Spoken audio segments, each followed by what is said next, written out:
బృందావనమది అందరిది, గోవిందుడు అందరి వాడేలే.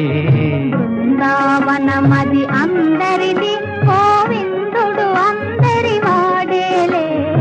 ఎందుకే రాధా ఈ సునసూయలు, అందములందరి ఆనందములే.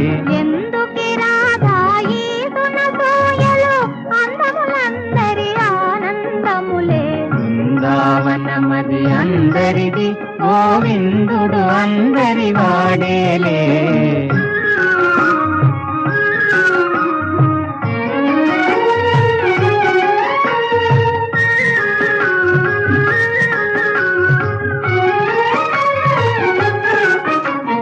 పిల్లన గోవిని పిలుపును వింటే ఉల్లము చల్లున పొంగదటే.